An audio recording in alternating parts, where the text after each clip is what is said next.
Olá, começa agora mais um Beneficência na TV. No programa de hoje a gente vai conversar com a psicóloga Sandra Tarriconi, que vai falar sobre o luto. E para finalizar, uma entrevista muito bacana que você vai conhecer o Núcleo Infantil da Sociedade Portuguesa de Beneficência. Então, olha, não saia daí, no ar, Beneficência na TV.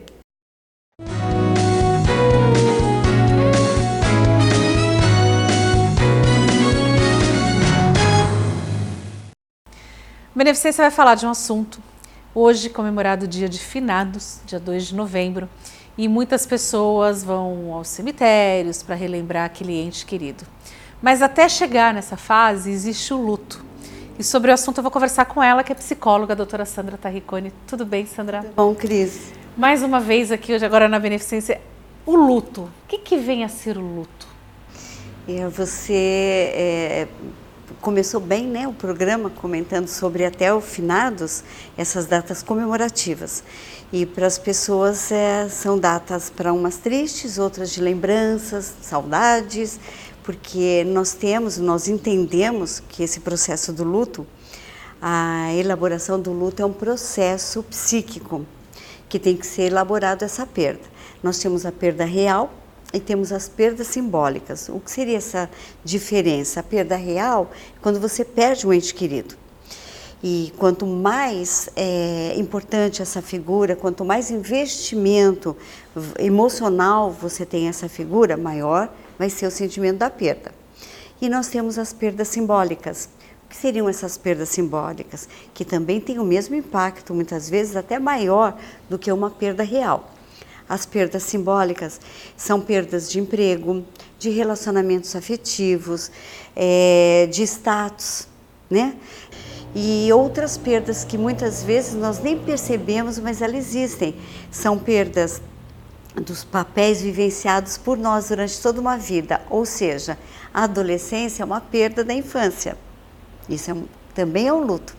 Você tem que trabalhar, você tem que elaborar a perda daquela sua fase da infância, daquele corpo de infância, aquele corpo de criança. E você vai ter que se preparar para a vida adulta. E aí depois você tem outras perdas sofridas, como a velhice. Eu ia chegar agora aí também. Então, mas deve ser é difícil, porque quando que ela começa a perceber, quando que a pessoa, eu acho que principalmente nós mulheres, acho que sofremos mais com isso, de que, opa, falta pouco. A gente brinca, né, com as amigas, caramba, falta pouco para os 50, sim, falta pouco para os 60. Quando que ela começa a perceber que ela está perdendo a juventude dela, né? Ela está entrando para uma fase já quase de idosa. Quando que ela começa a perceber isso? Na nossa sociedade contemporânea existe embora tenha mudado o papel até do avô hoje, da avó, hoje elas não ficam cuidando só de netos como era da época da minha mãe. Então elas se preparavam já para a velhice, mas sabiam que elas iriam ocupar um outro papel. Deixariam de ser mães para serem avós. Hoje não é isso que ocorre. O perfil hoje do avô, da avó, são casais muito ativos, né, proativos, tem bastante coisa para fazer. Então, o fato deles se olharem para eles mesmos, começar a perceber que existe um envelhecimento, começa a surgir a perda do quê? Daquele corpo da juventude, daquele corpo mais jovem. São os primeiros sinais. Então, são os cabelos brancos, as primeiras rugas, a falta de mobilidade ou a falta de agilidade, a própria leitura do corpo, ele leva você a ter indícios de perdas daquele corpo saudável mesmo, caminhando para a velhice.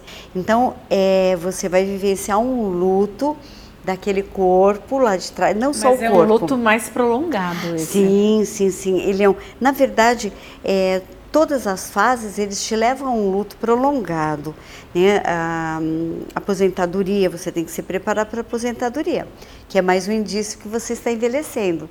Você fala, nossa, olha, já chegou, está chegando a aposentadoria. Aquela trajetória de vida que você já teve, você está caminhando para a velhice. São os cabelos brancos, as rugas, a aposentadoria, grupo de amigos Que aquela dor aqui, dor ali, que dizem que depois dos 40, se você não acordar com dor é porque você não está vivo. Mas é complicado. Agora, voltando ao luto mesmo, no caso de uma perda de um amigo, de um ente querido, ele tem prazo, Sandra? Ele tem um prazo? Olha, meu luto tem que durar um mês. Não, porque algumas pessoas falam assim, você está semana de luto até a missa de 7º dia. No caso, para os católicos. Depois você fala, não, até a missa de um mês ainda está em luto, a pessoa ainda está enlutada. Ele existe o prazo? Ou esse prazo, a pessoa chega uma hora e fala assim, não, acabou, chega, não quero mais. Nós temos o luto, que é o esperado pela morte a gente chama, tem algumas fases também do luto.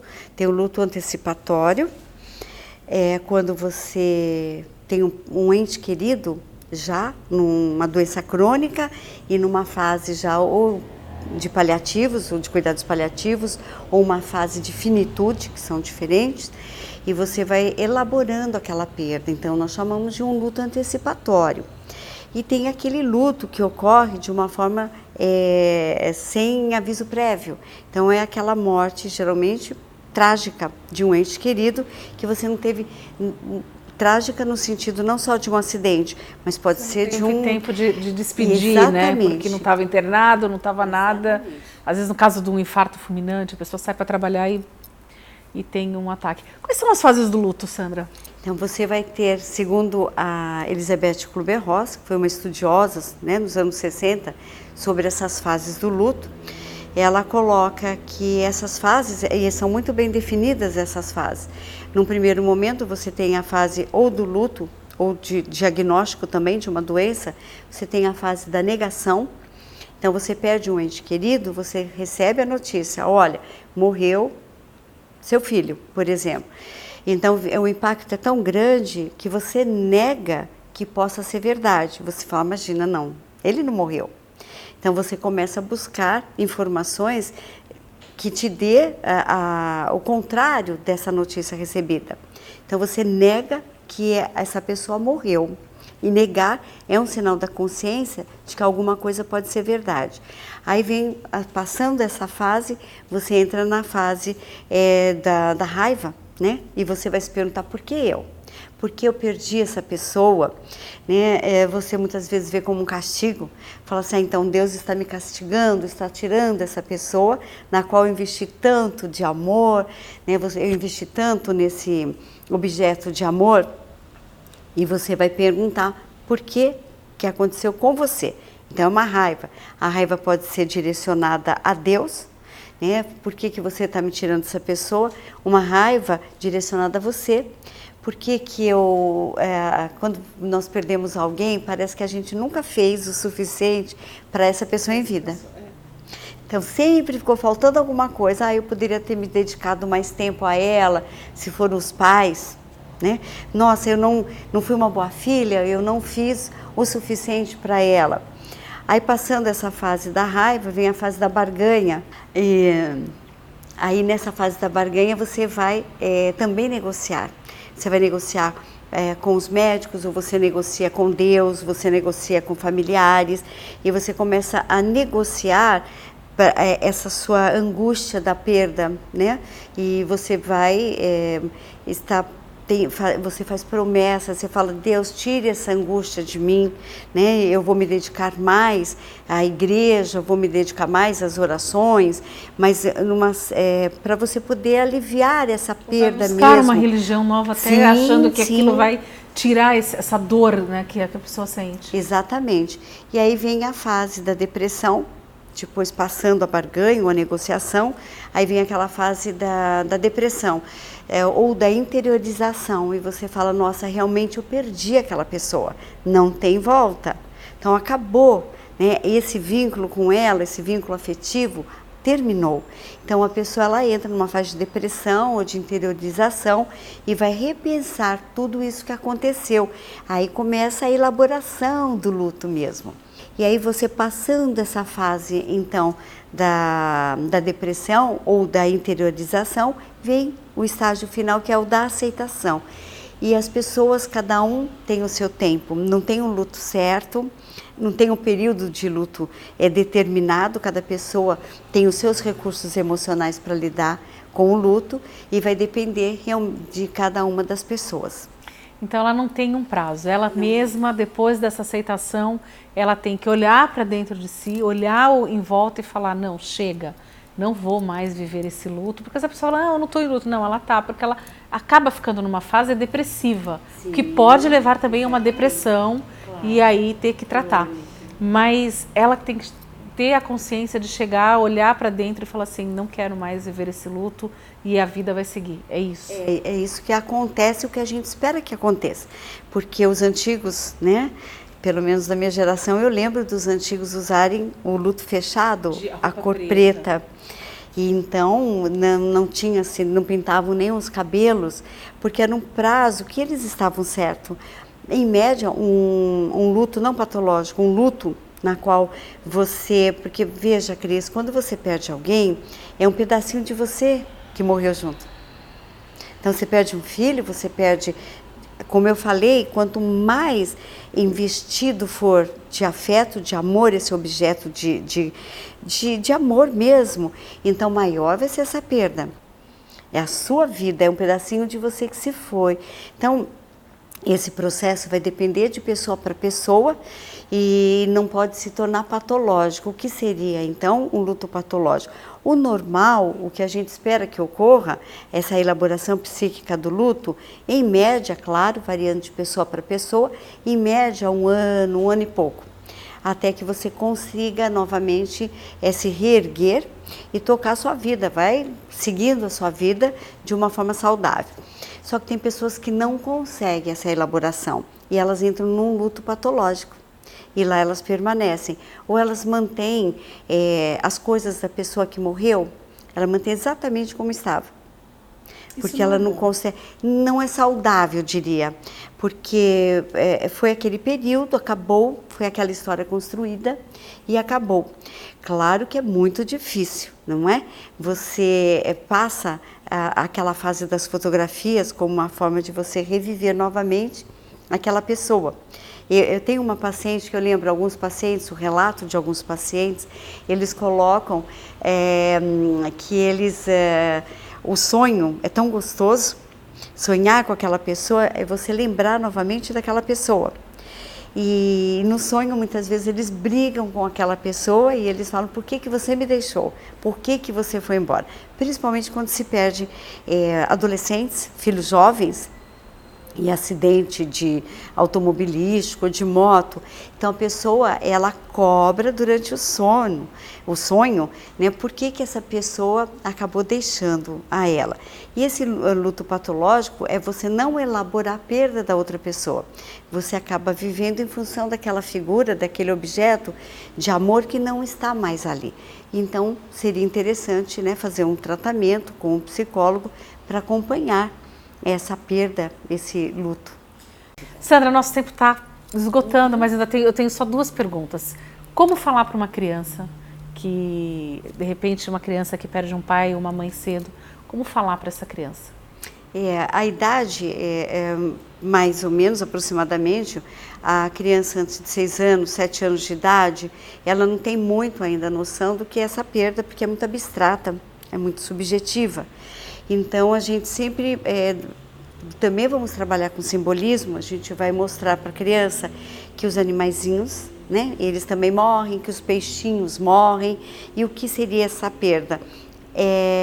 O vovô, ou às vezes o pai, enfim, aquela pessoa que morreu, a gente compartilha com a criança, sim. A criança, ela não tem o entendimento do adulto, mas ela percebe quando a família se recusa a contar para a criança, com medo de traumatizá-lo na maioria das vezes, então não conta que aquela pessoa morreu e sumiu, né? Some assim, aquela pessoa não pode. A criança, ela percebe em volta dela, pelas expressões faciais dos adultos, que alguma coisa de muito sério está acontecendo.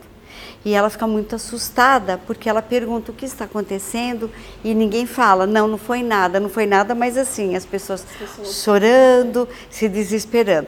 Então a gente tem que mostrar para a criança que a morte existe, pode levá-la sim a um cemitério, ao memorial, aonde aquela pessoa é velada, em cerimônias de cremação. A gente oferece para a criança, olha, a morte é isso, nós não vamos mais vê-la.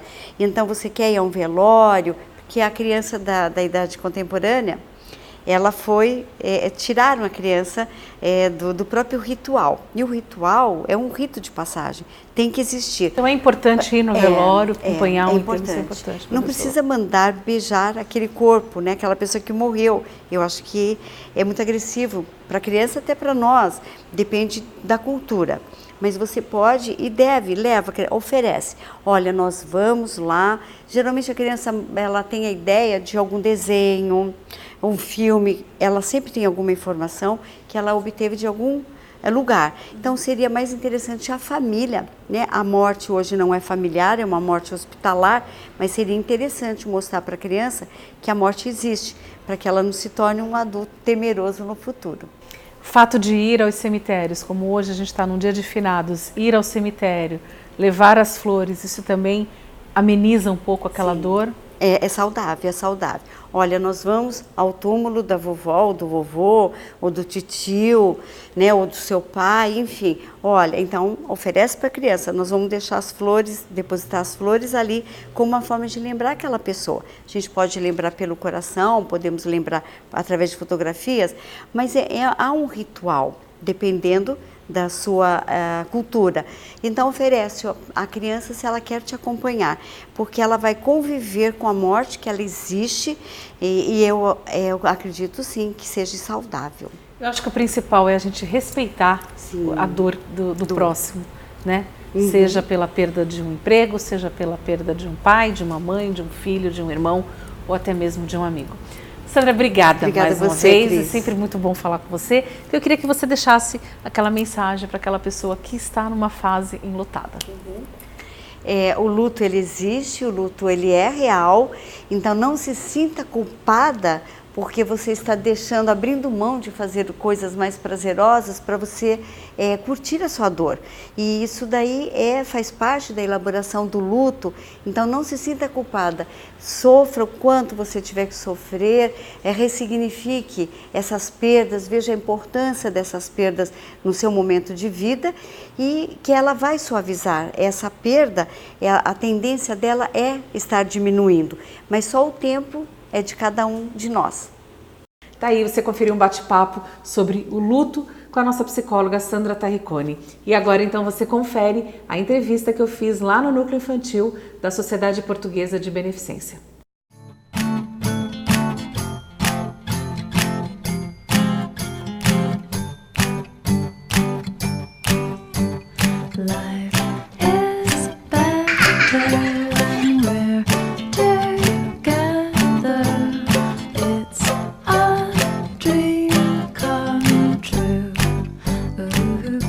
Beneficência Portuguesa, para quem não sabe, tem um núcleo infantil de lazer Santo Antônio, que é para as crianças, as filhas e filhos de funcionárias aqui da Beneficência Portuguesa. Quem vai contar para a gente um pouquinho como é que funciona esse núcleo é a Tânia, que é a pedagoga aqui da escolinha. Tudo bem, Tânia? Joia, tudo bem. Como é que faz? Aqui tem uma escolinha, praticamente funciona como se fosse uma escola, com maternal, berçário, jardim. Conta um pouquinho. Sim, aqui é uma creche, né? É um espaço em que a Beneficência proporciona aos filhos das colaboradoras esse benefício, né? Visando toda a humanização. Então, funciona das 6h30 da manhã até as 8 da noite. Vai do berçário até o prezinho. Então, gira em torno de 4 meses até 6 anos de idade, né? As crianças saem alfabetizadas, então não é só um espaço em que elas brincam, elas têm toda a parte de recreação e também alfabetização. Hoje, atualmente, temos 70 crianças e um quadro funcional de 17 colaboradoras. Nós estamos gravando na sala do Jardim, né? Então agora, Jardim e Pré. É uma sala multisserial. Nós temos 20 alunos nessa sala, então é Jardim e Prézinho. 10 alunos do Jardim, 10 alunos do Prézinho. Aí você fala da parte de alfabetização também. E é como se fosse numa escola normal. Ela pode sair daqui e ir para uma outra escola. Sim, ela já sai alfabetizada. Ela ingressa para o ensino fundamental, já sabendo ler, escrever. Normalmente, nós iniciamos a alfabetização já desde a maternal 1. Então, a criança já sai preparada, apta para o ensino fundamental. E fora a parte de alfabetização, quais são as atividades de lazer? A gente viu que tem um parquinho aqui na entrada, mas tem alguma outra atividade que as crianças fazem? Sim, nós fazemos oficinas de arte, fazemos culinária, parque, passeios escolares, como qualquer outra escola, né? O que diferencia, na verdade, é que as crianças, a permanência delas aqui no núcleo está condicionada ao horário de trabalho das mães, né? E por se tratar de um período longo em que fica aberto, né? Até 8 horas da noite. Mas as crianças têm todas as atividades de qualquer outra escola normal e também temos as festividades normais, Dia das Mães. Teve Dia das Crianças agora, né? Tivemos a Semana da Criança, né? Que iniciou no dia 7 de outubro, foi até o dia 11. Nós tivemos passeio ao teatro para ver a peça O Gato de Botas. Tivemos uma festinha aqui, pela manhã um cineminha. Tivemos culinária, tivemos oficina de artes, confecção de colar, pintura, tivemos toda essa parte pedagógica junto com a recreação.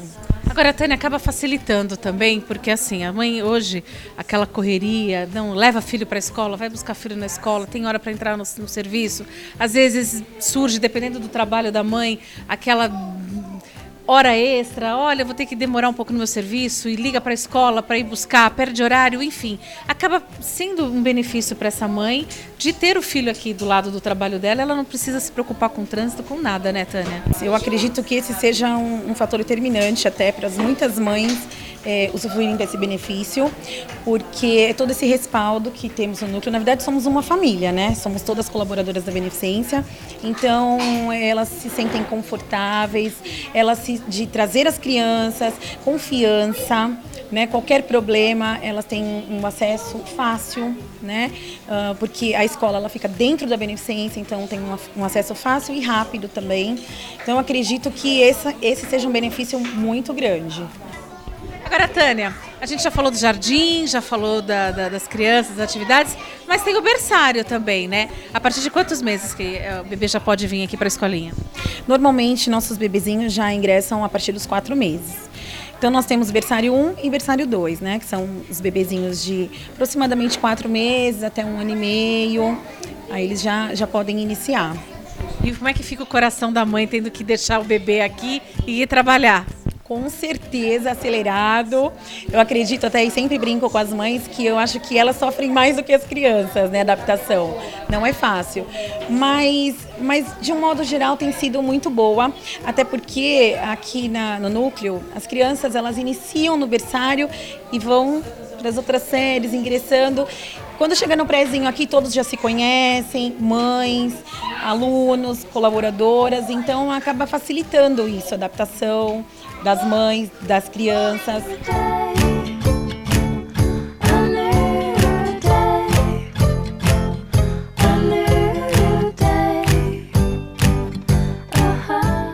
Elise, o que facilitou para você o fato de estar trabalhando aqui na Beneficência Portuguesa e ter sua filha estudando aqui no mesmo ambiente?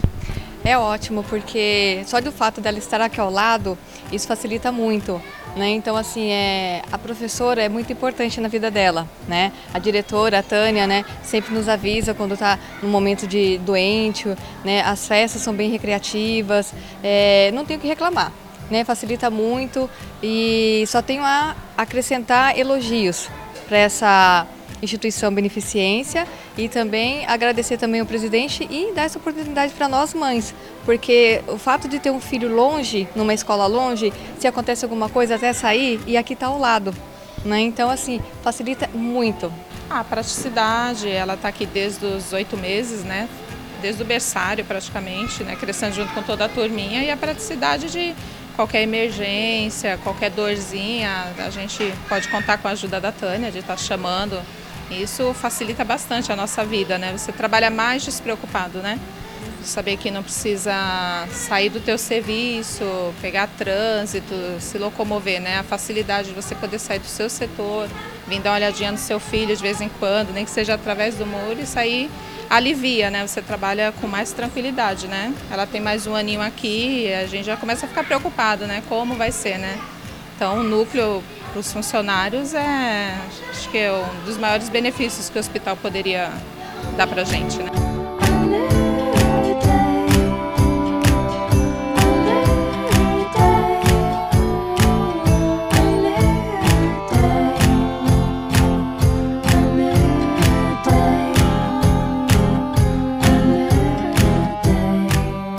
Conversar com uma das mães colaboradoras aqui da Beneficência, que seu filho também está aqui no núcleo infantil da Benê, a Janaína, que é do setor de auditoria, né? Ela é enfermeira, mas que eu vou contar uma curiosidade, quando a Tânia ligou para as mães, mandou mensagem para elas virem até aqui, as mães vinham tudo desesperadas, elas já vinham com a mão no coração, pronto, meu filho caiu, se machucou, alguma coisa aconteceu. Aí ela, quando me viu aqui, ela meio que acalmou, como falou, não sei o que é pior, saber se aconteceu alguma coisa ou dar uma entrevista, né, Janaína?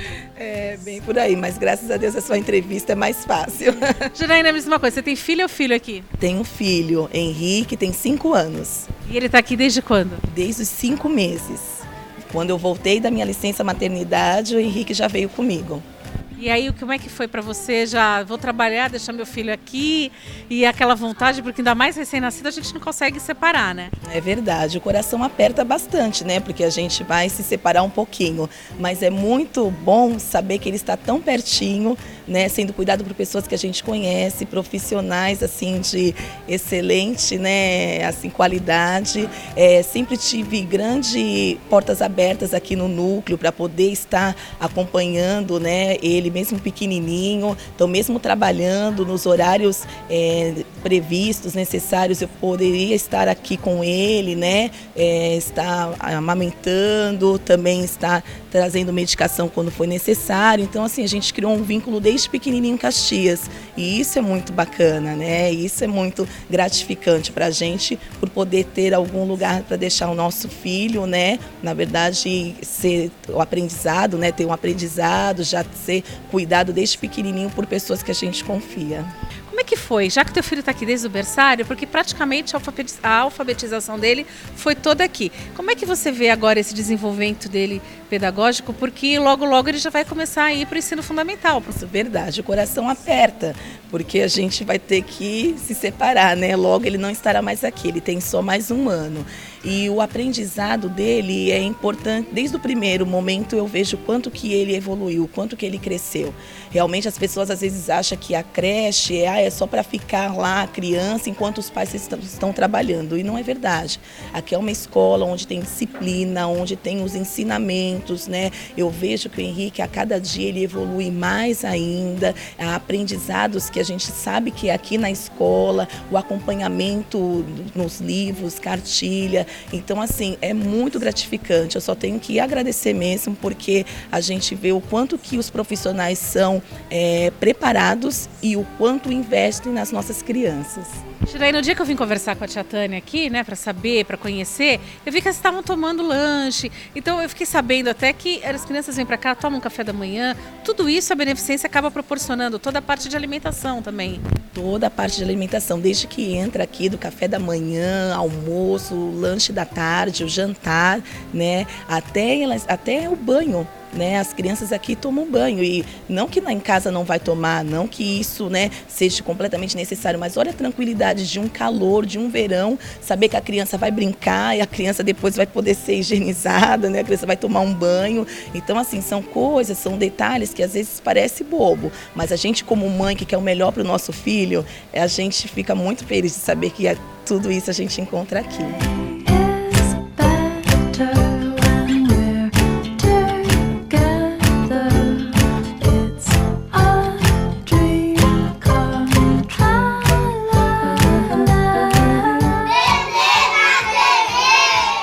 Bom, Beneficência na TV fica por aqui, espero que você tenha gostado, e quer rever essa matéria ou outra matéria, continue acessando o nosso site ou as redes sociais, endereço que está aparecendo no seu vídeo. E na próxima semana a gente tem um encontro marcado nesse mesmo horário para mais um Beneficência na TV. Até lá! Cuidando da saúde da gente há mais de 106